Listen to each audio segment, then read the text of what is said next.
Wieso verliere ich jedes Nahkampfduell?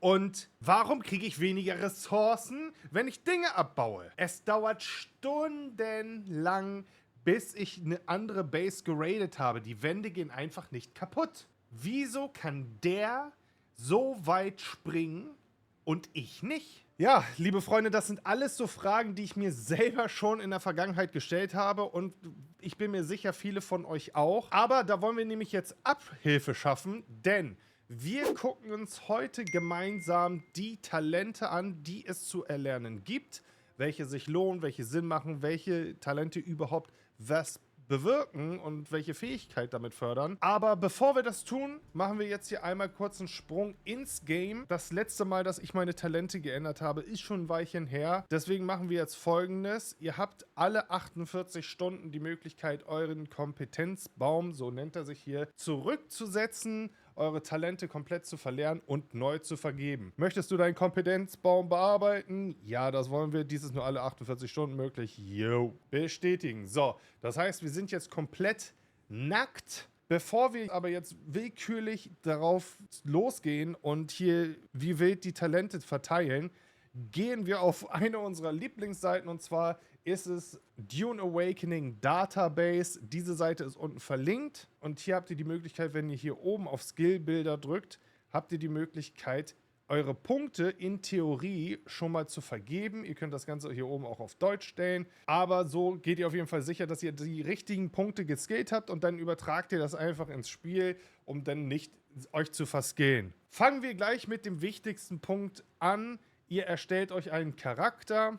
Im besten Fall habt ihr euch dann entweder für den Mentat, Bene Gesserit oder den Schwertmeister entschieden am Anfang, wenn ihr euch einen Charakter erstellt, weil den Truppler schaltet ihr relativ früh am Anfang frei. Seid ihr denn schon ein bisschen weiter fortgeschritten in dieser ganzen Spielmechanik, auch schon vielleicht so Richtung Level 100, 150 oder vielleicht sogar schon Max-Level, dann gebe ich euch jetzt gerne was an die Hand. Sobald ihr einen Scout freigeschaltet habt und euch schnell über die Map bewegen könnt und eure Prüfung abgeschlossen habt, schaltet als allererstes den Planetologen frei. Der Planetologe ist so das, was euch am Ende viel Zeit und mehr Ressourcen bringt, also viel Zeit erspart, mehr Ressourcen bringt, weil hier so einige passive Perks drin sind, die einfach die Ressourcen, die ihr sammelt, sei es jetzt Staubsand, Spice, Erze, ob ihr mit dem Buggy unterwegs seid oder Peng. Der Planetologe erhöht die Abbaurate. Zum Beispiel hier sehen wir im dritten Perk kriegen wir 20%. Das vorweg, starten wir doch einfach mal mit den paar Skillpunkten, die der Planetologe zu bieten hat. Was sollten wir skillen, was macht Sinn, was macht keinen Sinn. Als allererstes sehe ich hier unten links das Talent Cutteray Schürfen. Gibt uns 20% Ertrag, wenn wir mit dem Cutteray unterwegs sind, wenn wir da 3 Punkte reingeskillt haben. Und das werden wir jetzt auch tun. Gleich 3 Punkte rein, 20% mehr Ertrag mit dem Hand-Cutteray. Das ist gut. So, dann gibt es hier Tausammlung. Tausammlung können wir hier auch um 20% erhöhen. Würde ich meiner Meinung nach aber nicht machen, weil erstens gibt es genug Blumen, die unterwegs sind. Es ist jetzt nicht so eine Ressource, die man jetzt so überkrass braucht. Außerdem gibt es ja noch die Alternative mit Windpfeilen, die Blutreiniger und die Death Traps. Und je weiter ihr im Endgame angekommen seid, desto eher geht ihr dann auch auf die Death Traps oder die Leichenentsafter. Das ist eure Haupteinnahmequelle für Wasser. Deswegen skillen wir hier diesen linken Punkt Tausammlung nicht, sondern gehen rechts rum. Die Optimierung deiner Energiezelle erhöht ihre Ladequote. Also, ihr könnt eine Batterie craften, die rüstet ihr aus.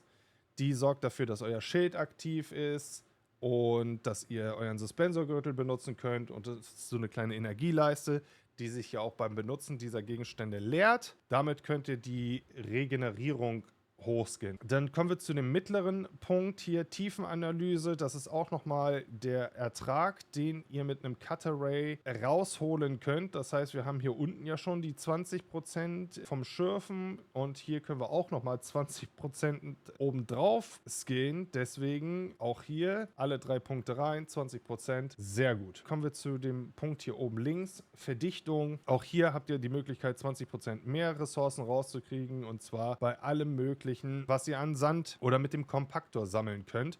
Sprich, Staubsand, Spice. Ja, wollen wir immer, mehr ist immer besser, gerade bei Spice, wenn wir ohne Crawler unterwegs sind, können wir Spice halt auch nur mit einem Kompaktor abbauen und sinnvoll, auch hier hauen wir 3 Punkte rein. So, dann gibt es noch Überladen. Du kannst deine Energiezelle an ihre Grenzen bringen und ihre maximale Energiekapazität erhöhen.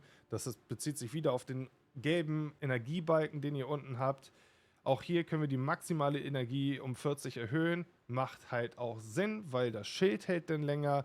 Wir können länger mit einem Suspensorgürtel gleiten. Und auch Waffen wie zum Beispiel die Ahun oder die Schwarzmarkt K28 Lasgun.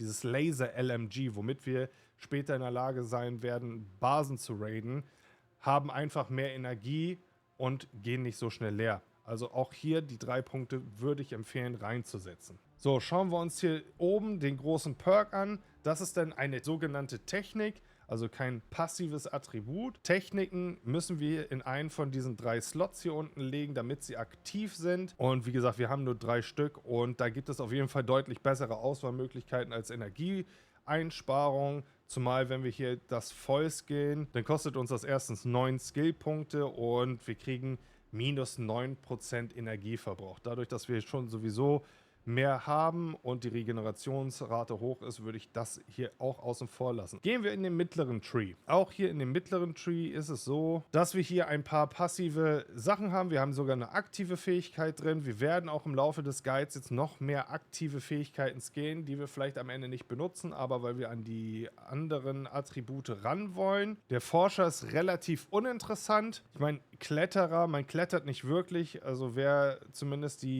einen anständigen Suspensorgürtel hat und die Klaue, die wir später beim Truppler freischalten, der wird eigentlich so gut wie gar nicht klettern. Deswegen auch hier Ausdauerverlust beim Klettern reduziert, werden wir nicht brauchen.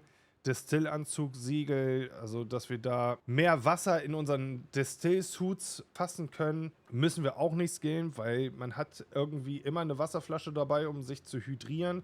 Distillanzüge benutzt man vielleicht noch am Anfang, wo man auch noch nicht so gut an Wasser rankommt. Später ist das aber komplett irrelevant, deswegen brauchen wir hier auch nichts reinskillen. So, was haben wir auf der linken Seite? Hätten wir vielleicht eine interessante Sache, die man skillen könnte. Und zwar ist es der Kartograf. Könnt ihr euch natürlich entscheiden, ob ihr das machen wollt, wenn ihr am Ende noch Talentpunkte über habt. Wir machen es jetzt nicht, aber ich erkläre zumindest einmal, was das ist. Der Kartograf gibt euch die Fähigkeit, ja, Zonen, die man erkundet hat. Ne? Also ihr geht in eine Zone, funktioniert übrigens auch in der Deep Desert. Ihr schießt eine Kugel, die einmal eine Vermessung macht in die Luft. Alles, was ihr damit denn freigeschaltet habt, beziehungsweise die Zone, könnt ihr innerhalb einer Karte speichern. Die Karten kann man bei einem ganz normalen Händler in einem Handelsposten kaufen, kosten glaube ich 1500 Solaris das Stück und könnt die Karte dann im Auktionshaus verkaufen, einem Freund geben oder sonst irgendwas, dass, wenn er sie benutzt, dass er genau das Gebiet, was ihr da erkundet habt, dann auch freigeschaltet habt. Ist eine witzige Sache. Ich könnte mir vorstellen, dass das vielleicht eventuell im Auktionshaus weggeht, aber eigentlich für das Gameplay, so wie es momentan ist, irrelevant. Dann haben wir hier noch Scannermeisterschaft, also ihr kriegt dann so einen Bonus auf euren Handscanner.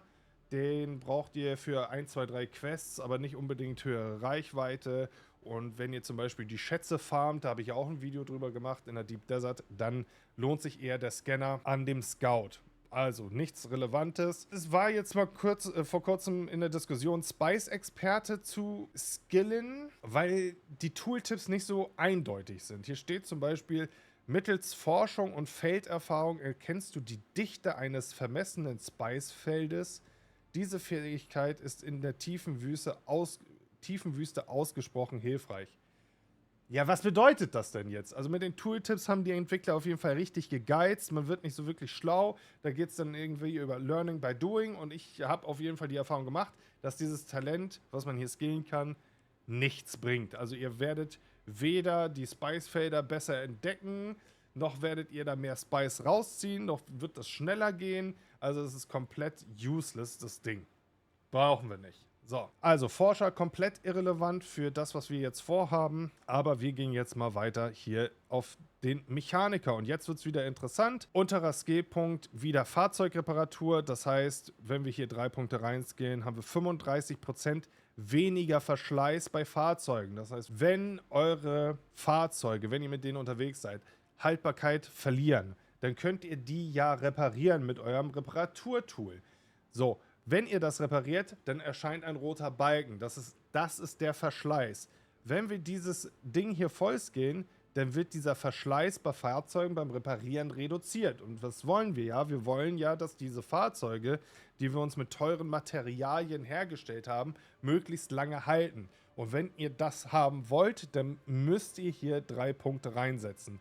Würde ich auch sagen, ist eines der Pflichttalente, die man nehmen sollte. So, die linke Seite vom Mechaniker ist eigentlich auch komplett uninteressant, weil dort habt ihr verringerte Treibstoffnutzung, was ihr mehrfach skillen könnt. Einmal bei Bodenfahrzeugen, einmal bei Flugzeugen, also den Ornithoptern. Die Treibstoffzellen kosten so gut wie keine Ressourcen, um sie herzustellen. Ihr schont damit ja auch nicht euer Fahrzeug, deswegen auch komplett unnötig, diese beiden Talente zu skillen, baut halt einfach eine Treibstoffzelle mehr und dann ist auch gut. Zumal ihr ja mit dem Scout sowieso die meiste Zeit gleitet und da gar nicht so aktiv unterwegs seid. Das heißt, linke Seite ignorieren wir gehen gleich zur rechten Seite und dort kommen wir auch zum nächsten wichtigen Punkt, Fahrzeugabbau.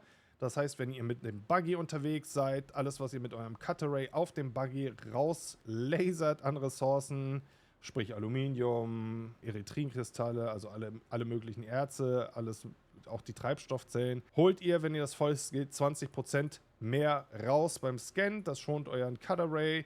Das sorgt dafür, dass ihr nicht allzu lange unterwegs seid. Dann haben wir hier auch nochmal Fahrzeugscan, also das Äquivalent zu dem, was wir hier auf der linken Seite hatten. Hier ging es um den Handscanner, hier geht es um den Scout-Scanner, also das Modul, was wir drunter bauen können. Auch irrelevant, brauchen wir nicht. So, das wäre jetzt theoretisch das Minimum, was ich euch empfehlen würde, beim Planetologen zu skillen. Wenn ihr später noch unterwegs seid und sagt, hey, wir haben einen Sandcrawler, wir wollen damit richtig viel Spice farmen, dann könnt ihr hier noch 3 Punkte reinsetzen, dann holt ihr mit dem Sandcrawler 20% mehr Spice aus dem Spice Field raus. Ist wirklich so Endgame-Content und zum jetzigen Zeitpunkt würde ich auch fast sagen, die Leute, die es brauchen, um so einen Sandcrawler überhaupt zum Laufen zu halten, wenn diese Leute sich einfach aufs Feld setzen und mit einem Handkompaktor Spice rausziehen, dann hat man schneller und am Ende auch mehr Spice aus dem Feld gezogen als mit dem Sandcrawler. Also auch da, das Balancing ist momentan wirklich unter aller Sau. Deswegen brauchen wir es nicht, lassen wir weg. Wärmehaushalt, ja, hätte ich gedacht, wäre cool, gerade wenn man mit einem Scout unterwegs ist und viele Raketen schießt, dass die Wärmeerzeugung nicht so hoch ist, oder wenn ihr mit dem Buggy zu zweit unterwegs seid, einer fährt, der andere sitzt oben im Cutaway und schießt dann so die Erze ab, während wir dann vorbeifahren, dann baut man relativ schnell Wärme auf.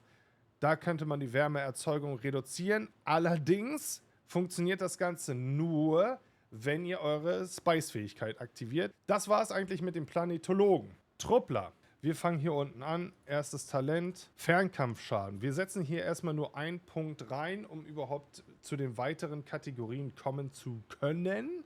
Und haben hier halt die Möglichkeit, mit Hilfe von 8 Skillpunkten unseren Fernkampfschaden um 9% zu erhöhen. 9%, ja, für 8 Skillpunkte halte ich für nicht so geil. Also da gibt es auf jeden Fall Sachen, die man da besser skillen sollte oder könnte. Deswegen, wir wollen hier auf der linken Seite aber entweder nur bis zum Ende, damit wir dieses Talent haben, oder hier oben Waffenschmied und Feldwartung freischalten.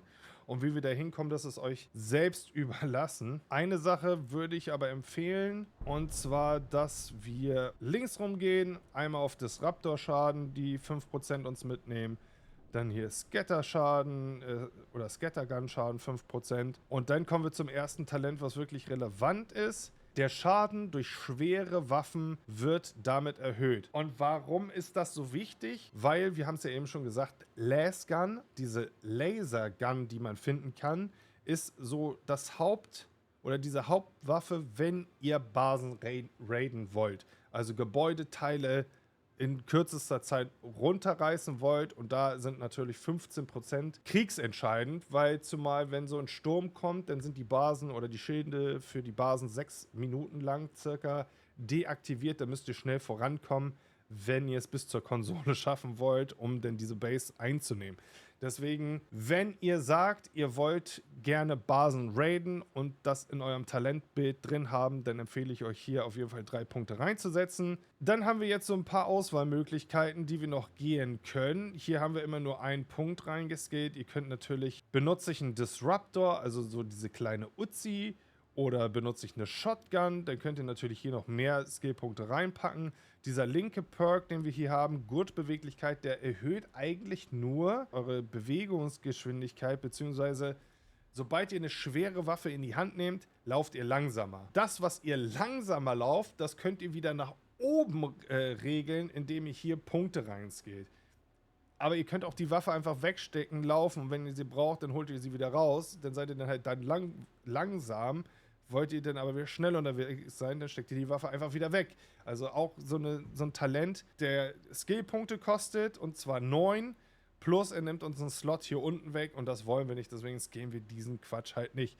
Was wir aber skillen wollen und was auch schon wieder Richtung Verschleiß geht, sind diese beiden Geschichten hier. Zum einen haben wir hier Waffenschmied. Wenn wir hier 3 Skillpunkte reinsetzen, dann reduzieren wir den maximalen Verschleiß von Werkzeugen und Waffen um 25%. Das heißt, wenn ihr Waffen oder Werkzeuge repariert, dann sind die 25% weniger verschlissen. Also dieser rote Balken geht nicht ganz so schnell voll.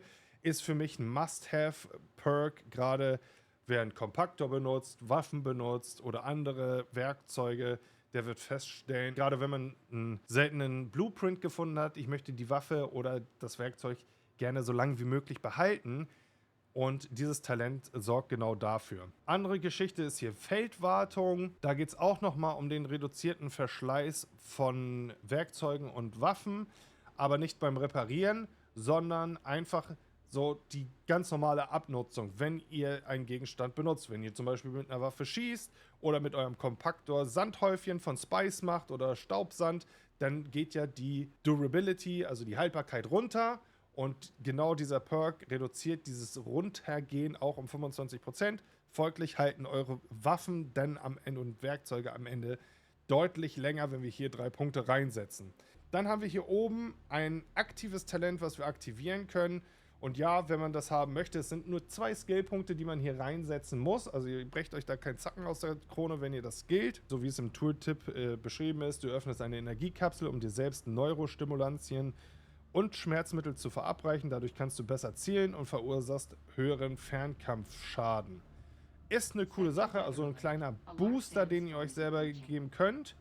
Was man nicht verdenken kann, ist, euer Fernkampfschaden wird um 35% erhöht. Das betrifft ja nicht nur mit Gewehrschießen, sondern das betrifft auch mit einem Laser auf Gebäudeteile schießen zum Beispiel. Also wer da nochmal 35% rausholen will, geht das auf jeden Fall mit. Es sind 2 Skillpunkte.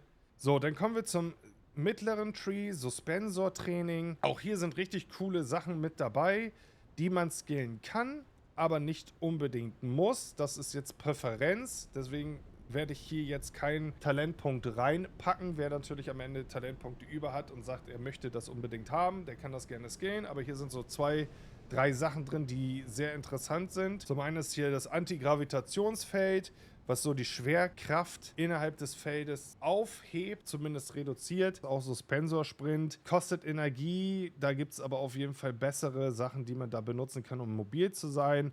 Genauso wie der Tod von oben habe ich bis jetzt auch nicht so den Verwendungszweck. Also hier könnte man theoretisch skillen, dass wenn ihr mit dem Suspensorgürtel fliegt, also in der Luft schwebt, dass sie dann 20% mehr Schaden macht beim Schießen, also Waffenschaden. Aber ich sag mal so, es gibt einen Suspensorgürtel, den alle benutzen, und das ist der vollständige Suspensorgürtel, weil ihr damit wirklich am schnellsten unterwegs seid, also quasi auch schon halbwegs fliegen könnt mit dem Ding. Allerdings ist das Teil halt auch so schnell kaputt, dass solche Aktionen wie in der Luft schweben und dann schießen, das macht ihr eigentlich nicht. Deswegen sehe ich hier auch keinen Verwendungszweck. Dann kommen wir hier zu Gravitationsfeld auf der rechten Seite. Ja, eine coole Fähigkeit.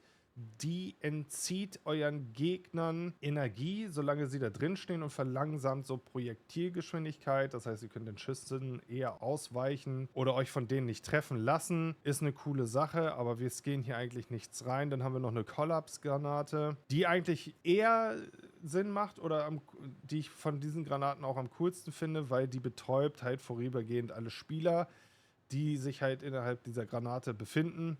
Und dann habt ihr natürlich leichtes Spiel, dort dann mit eurem Dolch oder mit eurer Waffe anzugreifen und diese Spieler zu töten. Ja, gibt es aber auch bessere Sachen. Viele schwören hier zum Beispiel auf die Suspensor-Detonation, auch ein cooles Talent. Aber wie gesagt, das ist alles individuell, ist es nicht unbedingt Must-Have. Also für mich kommt es jetzt erstmal nicht in Frage. Suspensor-Detonation, alle, die es wissen wollen, was das ist, wenn ihr schon mal in Dungeons unterwegs gewesen seid, auch Richtung T5, dann begegnet ihr immer häufiger Gegnern, die sich so zusammenkrümmen und dann einmal releasen und dann gibt es so eine kreisrunde Explosion um die rum und wenn ihr da drin steht, verliert ihr komplett eure Ausdauer und seid halt unfähig dann zu dodgen oder zu dashen oder was auch immer.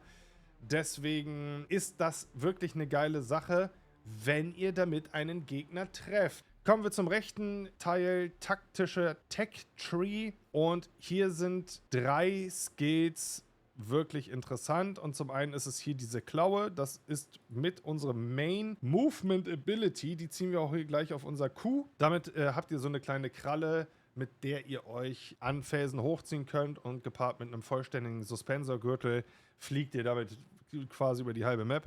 Ist Must-Have, also damit könnt ihr nicht nur klettern, sondern ihr könnt auch Gegner damit beschießen, die so einen Meter an euch ranziehen und dann sind die kurz benommen und ihr könnt sie angreifen, hat dann aber eine höhere Abklingzeit. Hier kann man mehr Punkte reinsetzen, muss es aber nicht zwangsläufig machen.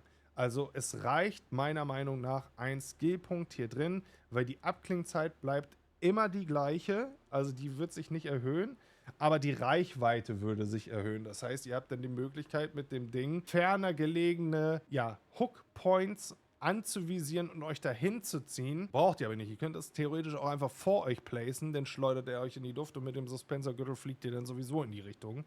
Also das kann man umgehen. Wer Bock drauf hat, da mehr Reichweite zu haben, der haut hier noch 2 weitere Punkte rein, ist aber für unser Vorhaben nicht wichtig. Wichtig zum Beispiel wäre hier diese Sprenggranate. Und da gibt es jetzt 2 Granaten, die dort Sinn machen. Einmal die Sprenggranate hier unten und einmal der Angriffssucher. Das ist so quasi so ein Football, den ihr so schleudert, den ihr auch bei Aktivierung explodieren lassen könnt oder der dann halt explodiert, wenn er sein Ziel erreicht. Einfach der Skillpunkte nach würde ich empfehlen, nur die Sprenggranate zu benutzen, weil die am Ende auch 2 Sekunden weniger Abklingzeit hat als der Angriffssucher. Das heißt, ihr könnt sie öfter schmeißen. Allerdings macht die im letzten Perk nur 490 Schaden. Das Ding macht 550 Schaden. Es sind 60 Schaden Unterschied, ist jetzt nicht die Welt. Ich gehe auf jeden Fall mit der Granate. Ich finde die geil. Ich habe mich dran gewöhnt. Deswegen haue ich hier jetzt auch 3 Punkte rein. So, und um das Ganze jetzt noch, dem Ganzen noch ein bisschen Finesse zu erteilen, können wir jetzt hier auch 3 Punkte in Kampfgestählt packen. Kampfgestählt ist eine Technik, die sich lohnt, wenn man viele Fähigkeiten aus dem Truppler-Tree hat. Denn diese Fähigkeit verringert die Abklingzeiten eurer Fähigkeiten, also Klaue, Granate und Energiekapsel, um 30%. Das ist geisteskrank, aber auch geil. Ich hatte gedacht, dass das für alle Talente funktioniert, die ihr so skillen könnt. Es bezieht sich aber nur auf die Truppler-Talente, ne? Also alles, was ihr hier skillt, vielleicht auch den Angriffssucher oder hier oben die Talente, dafür ist dieses Talent hier gut. So, dann haben wir hier oben noch reflexives Nachladen. Ist dein Blut mit Melange gesättigt, gelingen dir 1000-fach wiederholte Aktionen mühelos. Wenn du eine Granate oder Mine einsetzt, lädst du sofort deine aktuelle Waffe nach.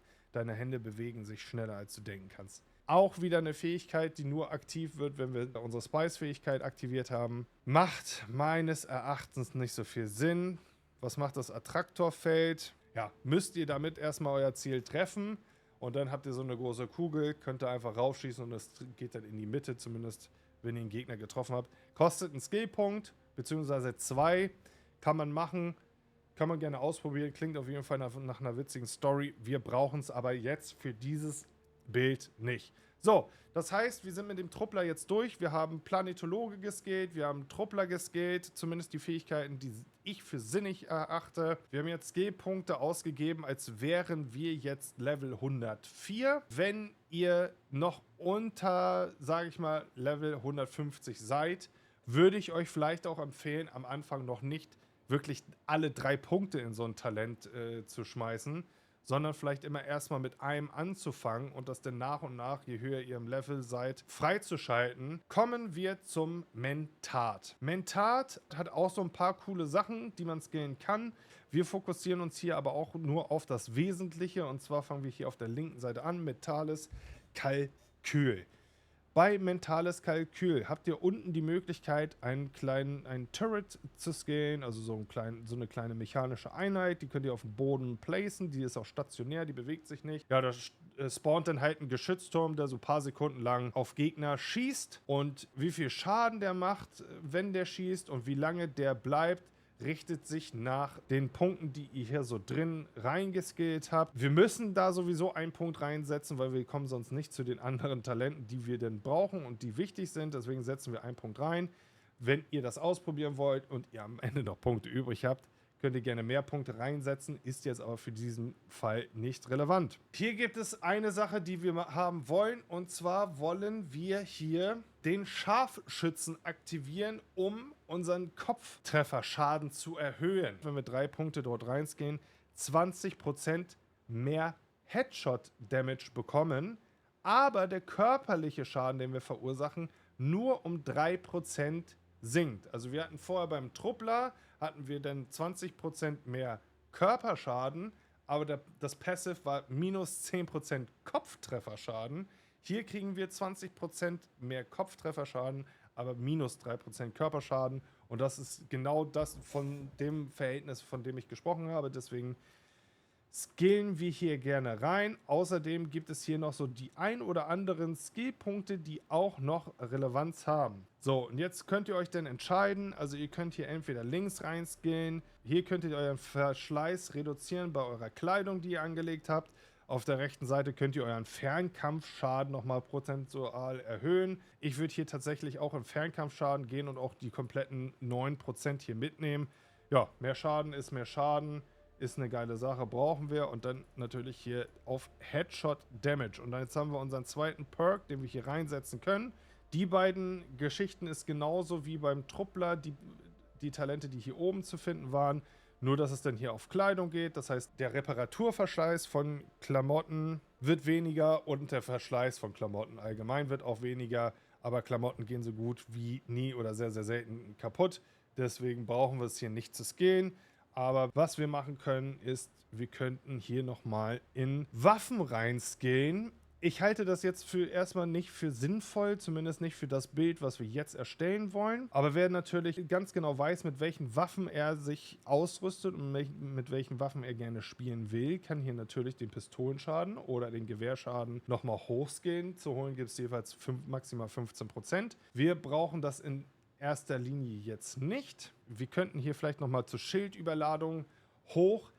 Ist jetzt aber nicht so das Gelbe vom Ei, weil auch hier müssen wir unsere Spice-Geschichte aktiviert haben, um das zu skillen, und unsere Talente sind momentan bei anderen Dingen eher besser aufgehoben. Kommen wir zum mittleren Tree. Ja, auch der mittlere Tree ist, ich weiß auch nicht immer, warum das immer der mittlere Tree ist, aber hier ist er auf jeden Fall auch nicht ganz so geil, wie wir uns das gerne wünschen würden. Also alle Sachen, die hier Sinn machen, wäre zum Beispiel, wir könnten hier den Kopftreffer-Schaden skillen, nochmal 15% mehr Headshot-Damage. Das, was wir hier schon mit den 20% gemacht haben, können wir hier nochmal 15% oben drauf packen. Ist auch eine coole Sache. Wir müssen aber gucken, dass wir mit unseren Talentpunkten auf jeden Fall alles geskillt haben. Deswegen ist es jetzt erstmal nicht drin. Dann haben wir hier noch Schuss des Attentäters. Das ist auch nochmal 15% Fernkampfschaden, den wir hier nochmal zusätzlich skillen können.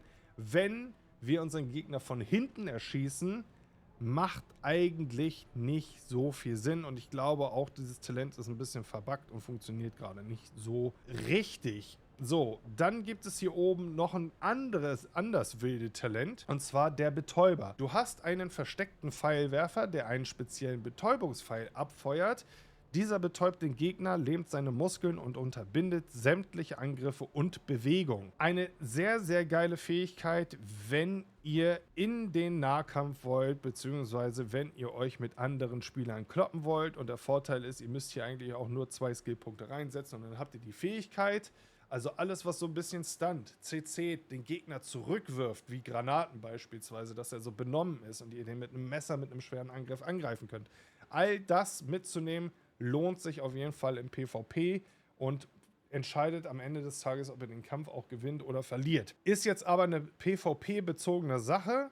Das heißt, wir sparen uns jetzt die Talentpunkte. Wenn wir am Ende noch Talentpunkte über haben, lohnt sich das hier nochmal ein Punkt, da nochmal ein Punkt. Und jetzt, um das Ding hier zu scalen, Attentat hier oben, so ein Jagdsucher, das müsst ihr mal für die Mentat-Quest, wenn ihr die macht, müsst ihr diese Fähigkeit einmal benutzen.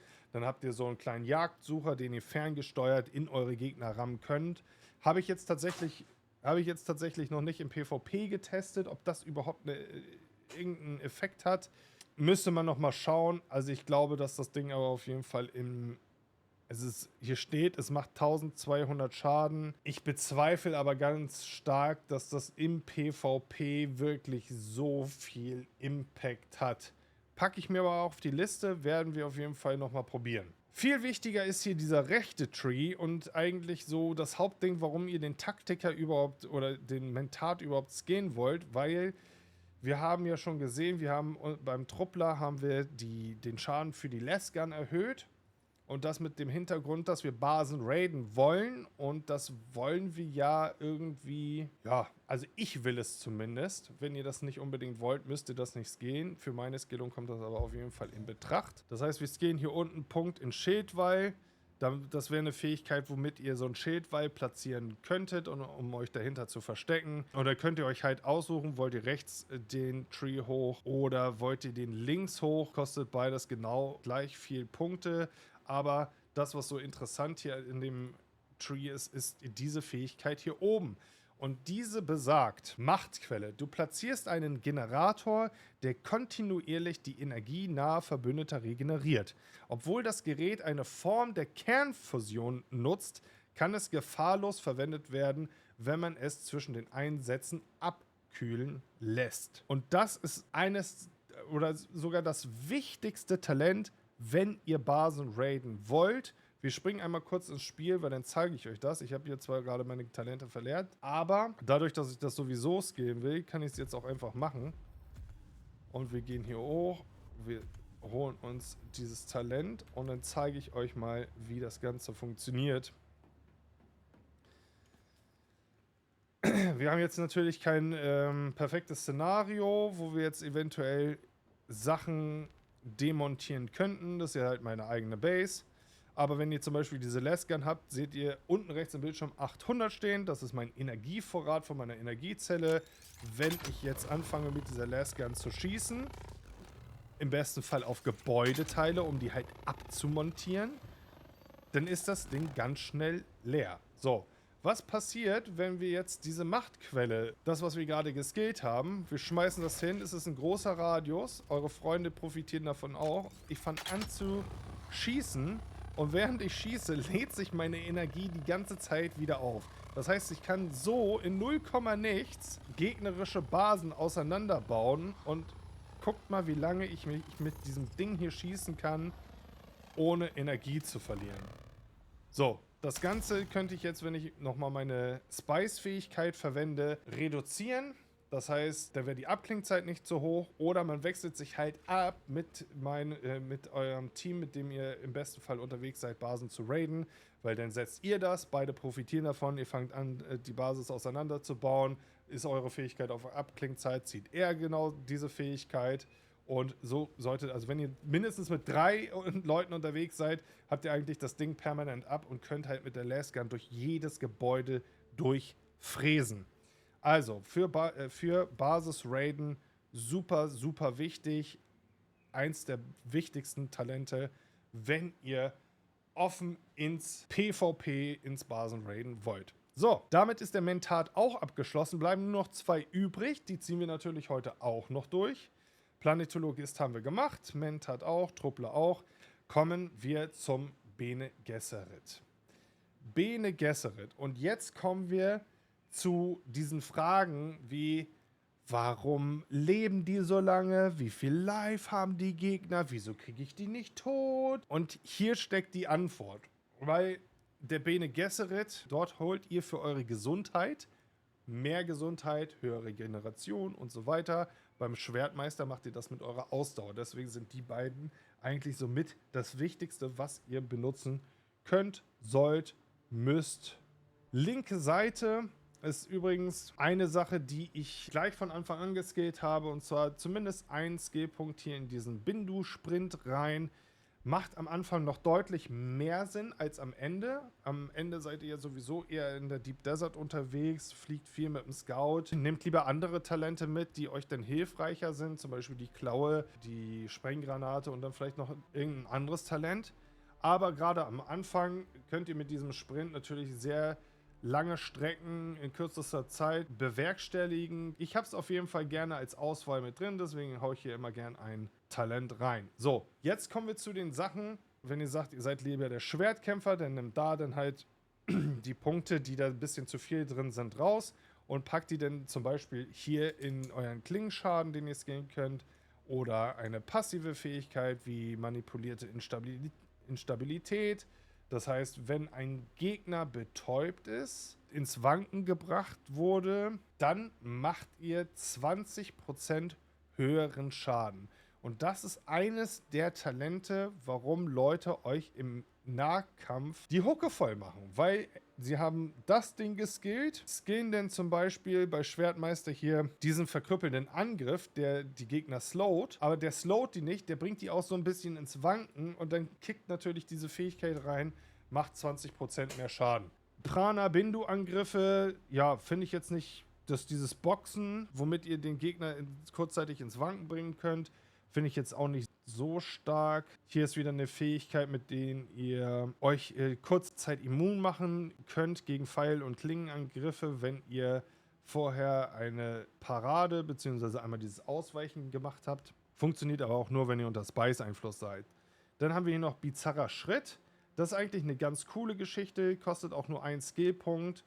Wer da die Skillpunkte über hat, kann das gerne machen. Es kostet ja echt nicht viel, man könnte hier hochgehen. Hat 3 Skillpunkte gekostet, dann habt ihr diese Fähigkeit hier mit drin. Was macht diese Fähigkeit? Dort könnt ihr einen Gegner anvisieren und euch hinter den teleportieren. Ist zum Beispiel eine richtig geile Sache, wenn ihr richtig asozial in der Luft auf jemanden mit einem Raketenwerfer schießt, eine Granate hinterher schmeißt, der so ein bisschen ins Taumeln gerät, ihr euch hinter den teleportiert und dann abstecht von hinten.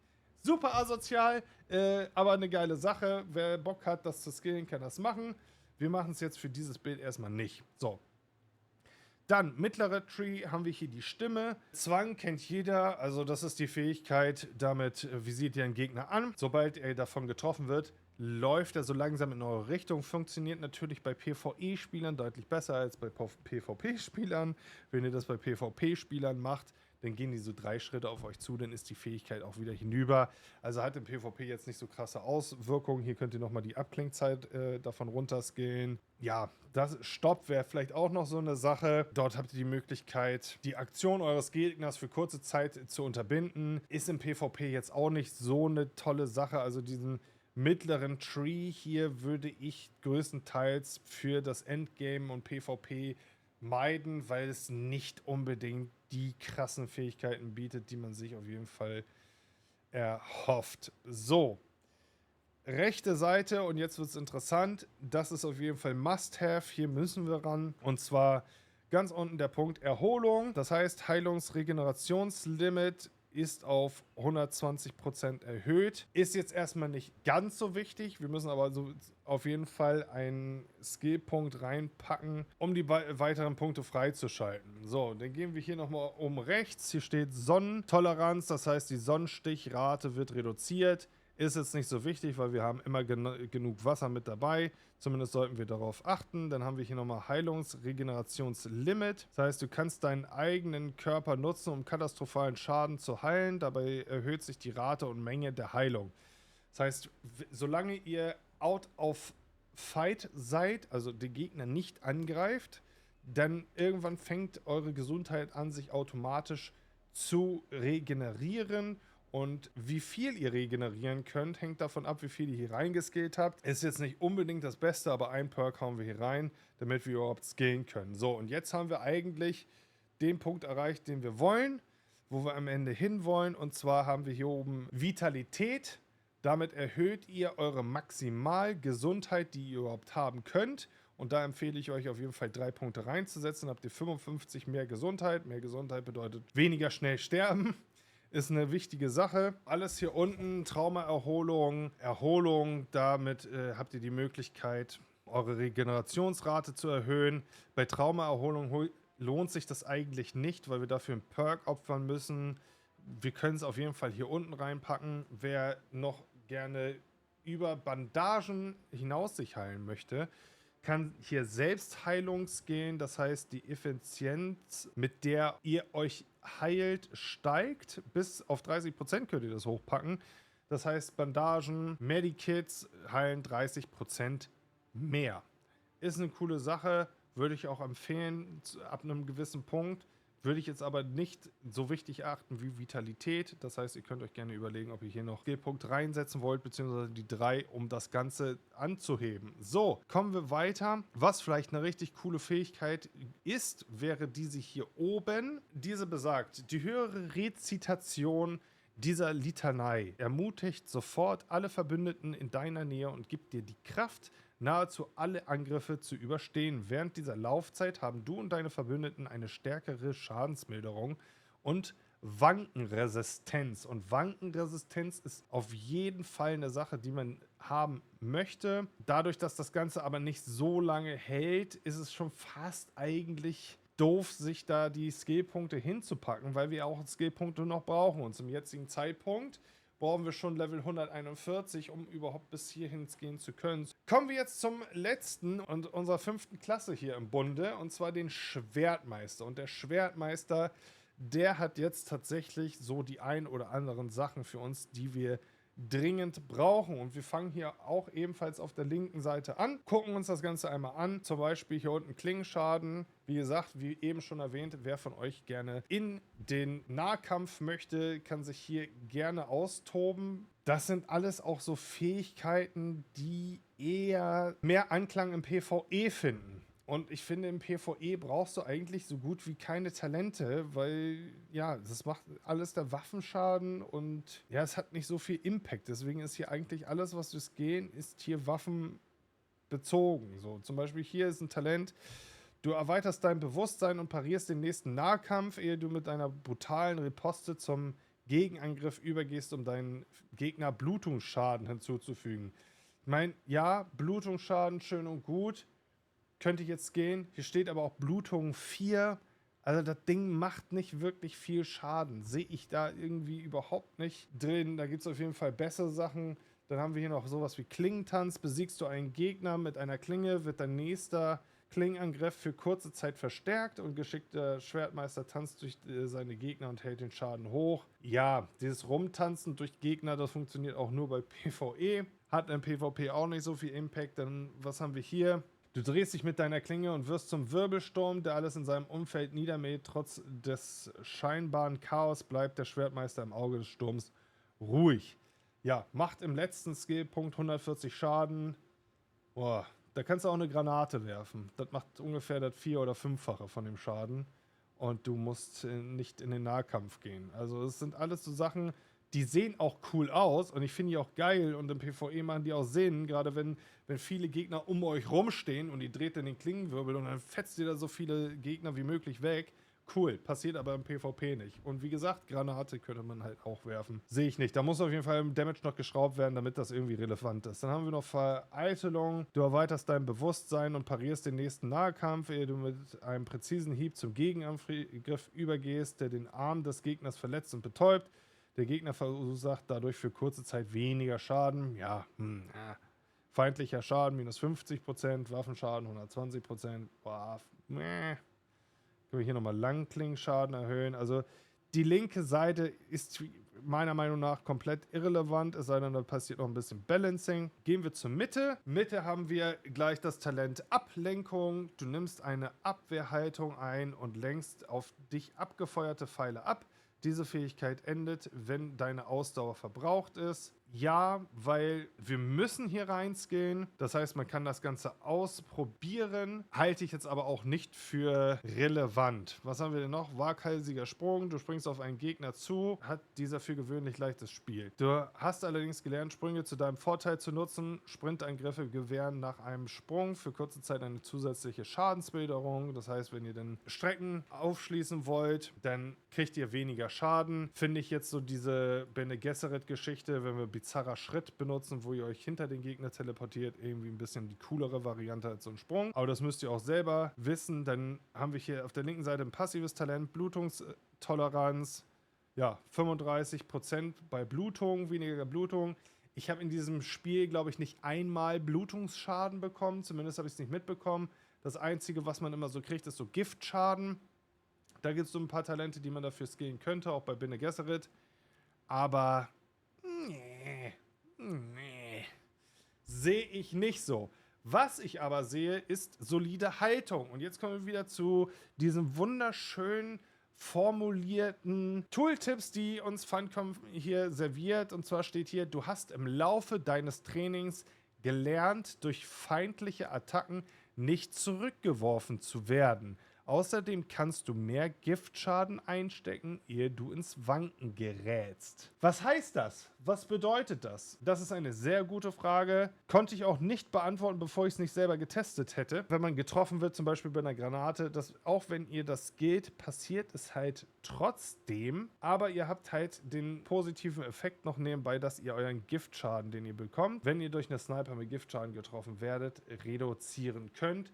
Deswegen empfehle ich euch einfach nur der Ausdauer halber hier diese solide Haltung zu skillen, um ein bisschen widerstandsfähiger zu sein. Gefahrensucher. Ist deine Gesundheit gering, heilst du dich schneller, erleidest geringeren Giftschaden und reduzierst die Ausdauerkosten aller deiner Aktionen. Techniken sind nur wirksam, wenn sie ausgerüstet sind. Und jetzt gehen wir mal die Punkte durch. Wir brauchen nur 2 Skillpunkte, um hier rein zu skillen. Und jetzt gucken wir mal, was uns das Ganze bringt. Ausdauerkosten minus 30%. Energieregeneration 200% erhöht. Giftschaden reduzieren 34%. Gesundheitsregenerationsverzögerung, also die Zeit, die ihr braucht, wenn ihr out of fight seid, um euch selbst wieder zu generieren, wird um 75% reduziert. Und haben nochmal da die Ausdauerkosten zum Dashen, also Ausweichen, eigentlich um 70% reduziert. Ist ein, meiner Meinung nach, Must-Have-Talent, würde ich hier auf jeden Fall unten als dritten Perk reinpacken und nach Belieben dann halt austauschen, wenn es mal was anderes gibt. Entweder Headshot Damage, den rausnehmen oder den rausnehmen, je nachdem, in welcher Situation ihr euch jetzt gerade befindet. Also eine optionale Sache, aber es kostet nur 1 Skillpunkt, deswegen halb so wild. So, kommen wir jetzt zum rechten Tree. Und zwar haben wir hier unten Kniestoß. Dieser Kniestoß sorgt dafür, dass ihr so auf euer Ziel zuschnellt und ihn ins Wanken bringt. Kann man aber auch dodgen, finde ich jetzt nicht unbedingt so geil. Was ich geil finde, ist hier zum Beispiel dieser verkrüppelnde Angriff. Da kommen wir gleich zu. Hier kommen wir auch nochmal auf Gesundheit. Wir müssen ja sowieso hier ein Talent reinskillen. Also können wir machen, müssen wir nicht. Wenn wir aber verkrüppelnder Angriff haben wollen, dann sollten wir es machen. 1 Skillpunkt hier rein. Feldmedikamente bedeutet eigentlich nur, wenn ihr euch mit einem Gadget heilt, das heißt Bandagen oder ein Medkit oder ähnliches, dann wird auch hier der Bonus, mit dem ihr euch heilt, um 10% erhöht. Reicht für mich meines Erachtens aus, wenn ihr da 1 Skillpunkt reinpackt. So, kommen wir jetzt zum nächsten Ding und das ist verkrüppelnder Angriff. Würde ich zu den wichtigsten Talenten für Nahkampf zählen, lohnt sich auch, es kostet halt 2 Skillpunkte da rein zu dippen und das macht Folgendes. Ist egal, was ihr für eine Waffe jetzt ausgerüstet habt, ihr macht automatisch dann einen Fersenschnitt und ihr lauft dann theoretisch an euren Gegner ran, drückt die Taste und er schneidet einmal so unten lang. Hat den Effekt, euer Gegner gerät kurz ins Wanken. Das heißt, wenn ihr diese Taste drückt und dann sofort einen schweren Angriff macht, dann geht er auch zu, ja, sagen wir mal 90% durch. Kommt immer drauf an, ob ihr auch gut trefft. Aber sollte eigentlich klappen. Also den drücken sofort einen schweren Angriff hinterher und der sollte eigentlich auch durchgehen. So, ist eine coole Sache. Also der bringt halt nicht nur den Gegner ins Wanken, sondern der slowt den Gegner auch, dass der sich nicht so schnell wieder bewegen kann. Kommen wir zu einem richtig guten Skillpunkt, und zwar den hier unten rechts, optimierte Hydrierung. Das bedeutet eigentlich nur, wenn wir hydriert sind, das heißt, wenn wir SIT sind, dann kriegen wir 25% mehr Ausdauer. Da hauen wir doch 3 Punkte mal rein. Dann haben wir hier disziplinierte Atmung. Auch hier eure Ausdauer-Regenerationsrate kann man hier um 20% erhöhen. Finde ich besser als die Geschichte beim Bene Gesserit. Da könnt ihr ja sowas Ähnliches gehen mit eurem Leben. Allerdings, bis dieses Leben regenerieren einsetzt, dauert das. Das geht bei Ausdauer viel, viel schneller. Und wenn ihr da dann 20% mehr Ausdauer habt, dann macht das schon einen großen Unterschied. Gerade auch in einem Kampf, wo ihr viel dashen müsst, besonders im Nahkampf, ist das auf jeden Fall eine Sache, die ich euch ans Herz legen würde. Würde ich auch 3 Punkte rein investieren und dann wahlweise tauschen, je nachdem, was jetzt gerade für eine Situation ist. Also macht sich zum Beispiel sehr, sehr gut mit Gefahrensucher. Das heißt, ihr habt sowieso eine höhere Ausdauer-Regenerationsrate, wenn ihr low droppt. Dann noch zusätzlich 20% mehr Ausdauer. Also diese Tick-Rate ist dann nochmal erhöht, womit ihr dann eure Ausdauer wieder kriegt. Richtig geiles Talent. Oder ihr nehmt halt Kampfgesteht dann raus anstelle von diesem Talent. Dann haben wir hier oben noch allgemeine Kondition. Das ist das Äquivalent zu Bene Gesserit. Und zwar Vitalität. Damit erhöht ihr dann die maximale Ausdauer, die ihr tragen könnt. Und auch hier würde ich 3 Punkte reinsetzen. Das sind 25 Punkte und dann sind wir eigentlich auch schon bei 182. Ich glaube, ich kann das gar nicht voll skillen. Ne, fehlen mir noch 2 Level. Das ist das Bild, so wie ich es skillen würde. Das werde ich gleich auch in-game übertragen. Das ist so das Allrounder-Bild. Also ihr habt wirklich die Möglichkeit, für jede Situation die richtigen Talente auszuwählen und könnt eigentlich alles machen. Ihr habt die Must-Have-Perks drin. Ihr habt optionale Perks für Movement, für mehr Damage, für mehr Haltbarkeit. Also es ist wirklich alles drin. Wenn ihr Basen raiden wollt, haben wir hier beim Mentat die Sachen drin. Wir haben mehr Leben drin, wir haben mehr Ausdauer drin. Also es ist wirklich alles, was ihr braucht, ist hier vorhanden. So, damit hätten wir es jetzt hinter uns gebracht. Ich hoffe, ihr seid jetzt auf dem besten Stand, was man machen kann, welche Talente Sinn machen, welche nicht. Vielleicht konnte ich euch auch das ein oder andere Talent erklären, was ihr noch nicht so verstanden habt. Ich weiß, der Tooltip ist hier ein bisschen schwierig. Aber jetzt wisst ihr zumindest, was man machen kann. Und alles andere liegt natürlich auch in euren Händen und kommt darauf an, was ihr daraus macht. Aber ich bin jetzt auf jeden Fall raus. Ich danke euch recht herzlich fürs Zuschauen. Ich weiß, ja, Talent Guide ist ein trockenes Thema, aber wir haben es jetzt geschafft. Wir sind alle auf einem Stand. Wir können jetzt in die Deep Desert. Wir haben alle Tools, die wir brauchen, zur Verfügung. Und ich würde sagen, wir sehen uns im nächsten Video. Also, nochmal vielen Dank fürs Zuschauen. Lasst gerne ein Abo da oder ein Like. Könnt auch einen Daumen runter machen, wenn euch das nicht gefallen hat. Aber ich würde mich für einen Daumen nach oben wohl eher freuen. Das war's von mir. Mein Name ist 2.6. Ich bin raus. Peace.